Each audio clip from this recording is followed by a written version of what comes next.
Remember those pass the game challenges that Blackthorn prod milked to absolute death, where multiple game devs have one day to work on a game before passing it on to the next one? But the twist was that they couldn't communicate. Yeah, so I decided to take part in one with a group of 14 game dev friends. And yes, 14 is a big number. And to make things worse, some of us weren't even that experienced. So it was far more likely to be a complete dumpster fire. And I was the last person in line, which meant that whatever issues that were left by the last 13 people, it was down to me to fix. And it only gets worse. The host of this challenge, Crystal Dragon, just wanted to make things different. He introduced this little gimmick called curses. Basically, each developer gets a random curse that is there to just make things much more difficult, such as no numbers in your code, or you can only use assets already on your computer, but these were just the less complicated ones. And with my experience of making all sorts of games of many genres, could I even save this game? Well, let's find out by going all the way back to when the project started. So to kick things off, the host jokingly announced that the theme for this challenge is bees. And it is very clear that it's a joke and any normal person would know. And so when our first developer, .bets, if I'm pronouncing it right, when he started, we got this bee. And according to him, it was just meant to be a placeholder, but some things may happen to it in the future. But yeah, he made this platformer with some AAA quality assets. The bee can double jump and even climb. Well, he mostly works with 3D and it's his first time trying 2D with Godot somehow. His curse was to add 3 ways of dying, and you can just die to spikes, get crushed, or be killed by this dude. Anyway, once you beat the obstacle course, you are greeted with this. You did it on Skibbity. I can't believe I said that. Now unfortunately, as you can see for the rest of us, the game has forever been cursed by brain rot, as if the normal gimmick curse wasn't enough.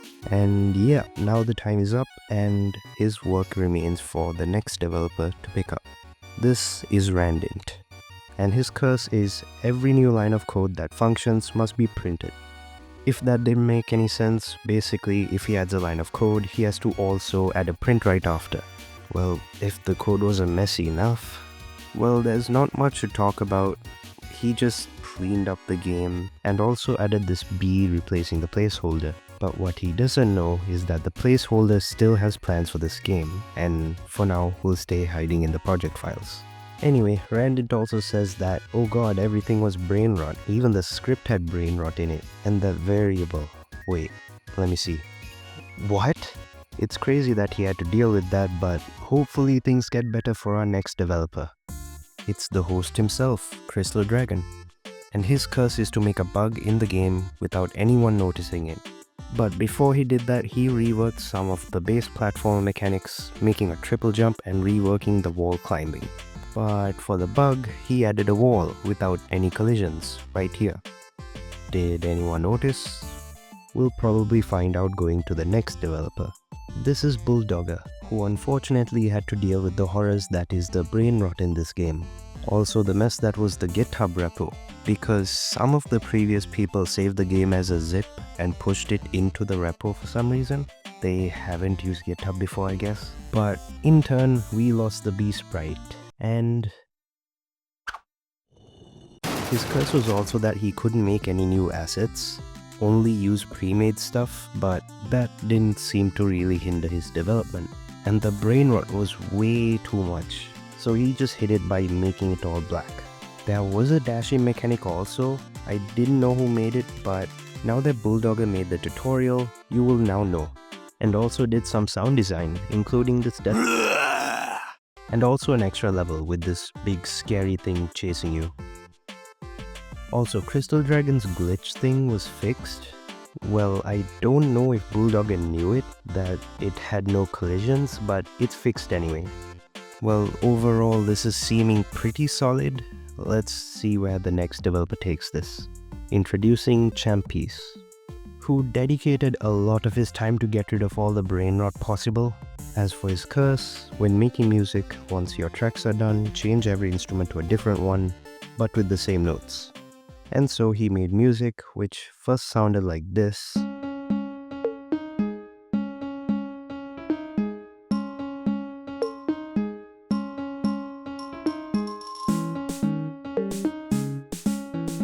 but after changing all the instruments,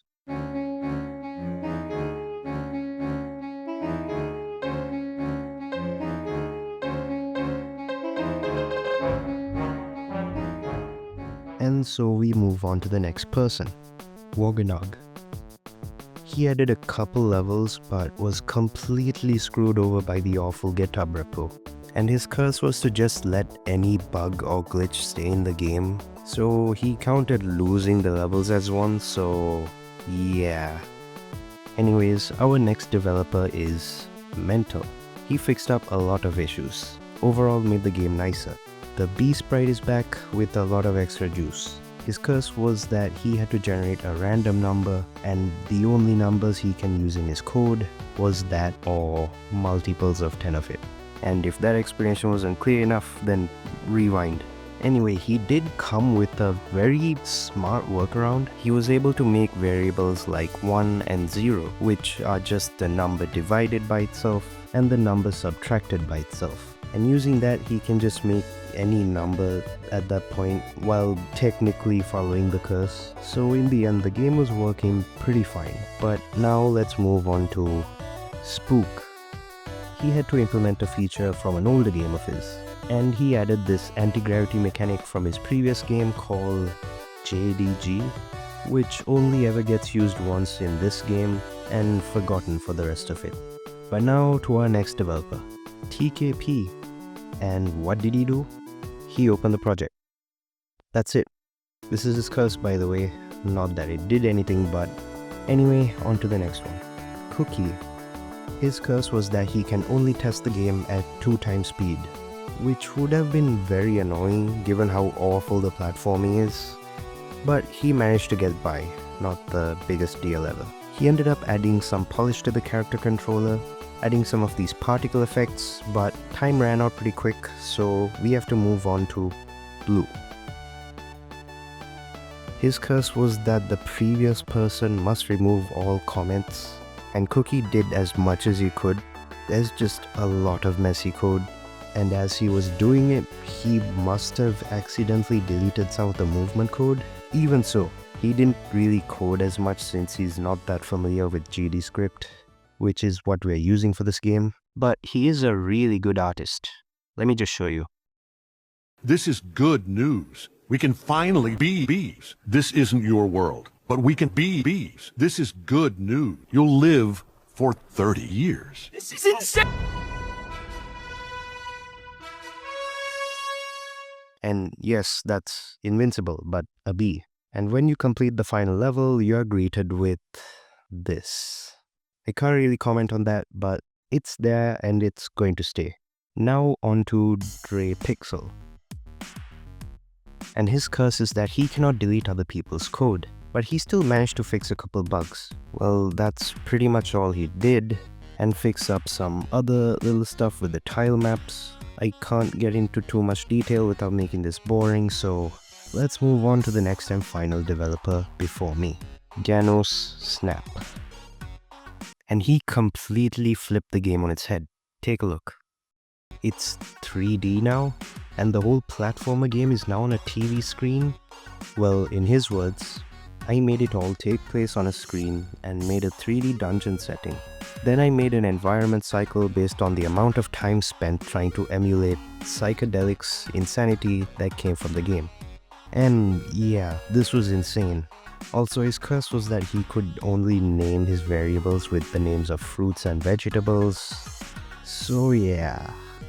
But after all of the brain rot, bug fixing, insanity, and who could forget the biggest contribution by TKP? Now, this only leaves one last guy. Me. The game has gone through quite a lot, and probably the biggest changes ever. And now I'm gonna be the one responsible for making it a cohesive experience. Now, opening the project for the first time, I was very surprised. The game had this creepy feeling to it, and I thought that I might as well lean into it. But before I do that, I needed to understand what the hell was going on, and even see if this game is beatable. And it was awful. You need to do a whole platform game on the TV, and man, it was so difficult. I couldn't get through the second level. I have no idea how the others got through it, but I feel like it wasn't thoroughly play tested. I mean, it has to be.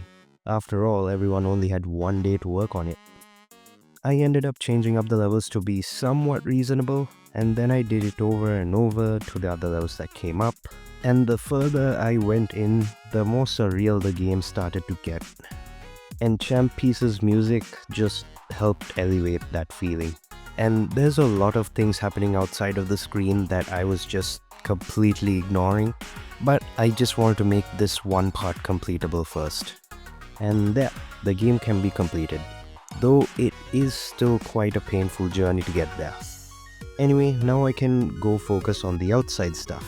As mentioned before, the environment around you changes the longer you're playing the platformer. And one of the changes that does happen is at some point everything around you turns black and you can't see anything or walk out for a bit. Well, I saw potential for something more, so I thought might as well put something spooky in here, like this face. Oh, and it's probably a good time to mention what my curse is. Anything visual that I make must come from Microsoft Paint. Yes, that. And no, I did not draw this face by hand.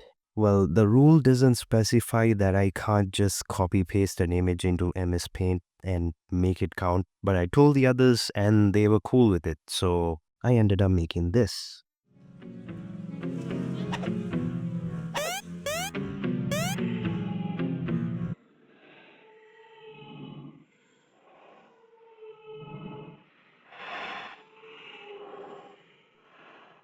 Now, this guy doesn't actually do anything to you. You can walk towards it and it'll just disappear and the noise will stop. Now, this just kind of sparked the idea of multiple endings for me. Maybe there's some route where you can take to see more of this creepy guy. Or maybe some secret thing you can do in the platformer game, with only one day to make all of those features. So one of the things I did was add this collectible royal jelly, which is hidden in every level. Well, except in the first, just to show that it exists. The challenge is to find them all while you beat the platforming challenges, and when you do, something not normal will happen. But before I talk about that, let me tell you what happens if you beat the game normally, without gathering all the royal jelly. In the original ending written by the other people, one of the lines says, "The cake is a lie." Of course, this was a reference to the hit game Portal, and you know what? I want to make that an actual ending. Once the gate is open and you beat the game, you'll find a copy-pasted PNG of the cake, which if you go and eat,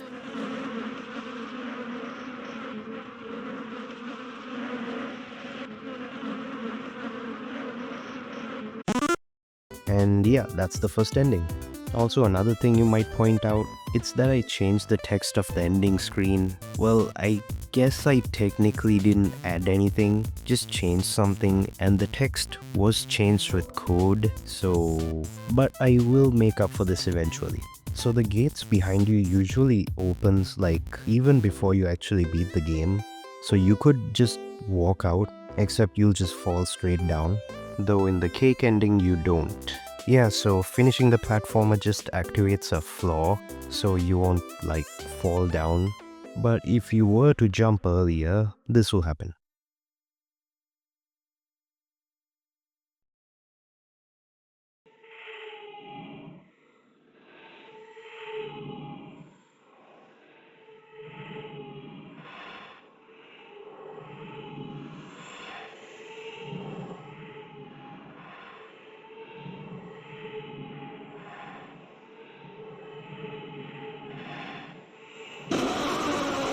There's nothing much I can say about this ending.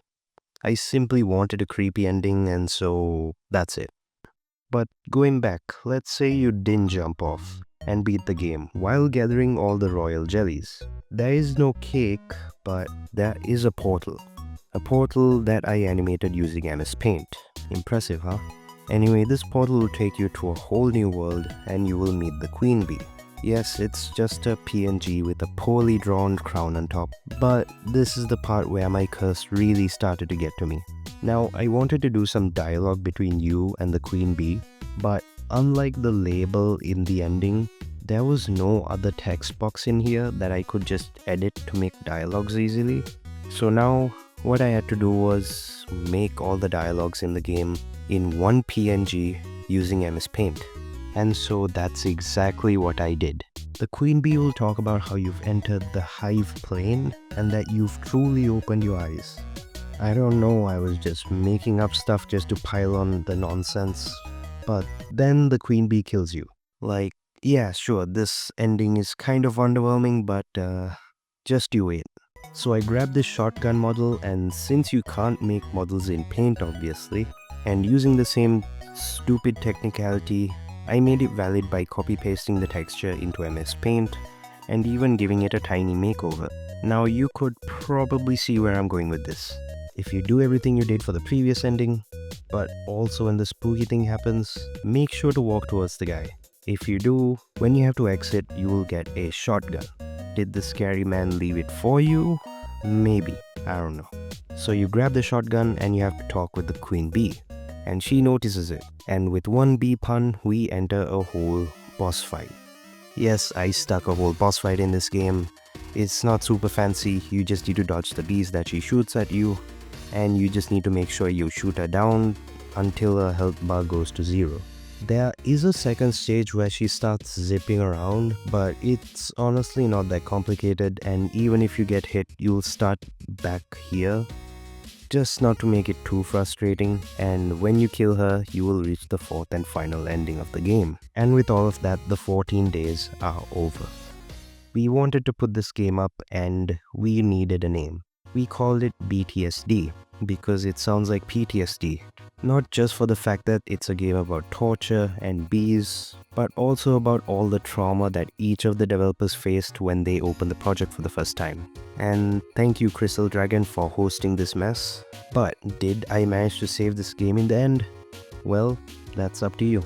You can play the game and subscribe to the channel to see more random game dev videos like this one right here, where I made a scary frog game. Anyways, thank you for watching.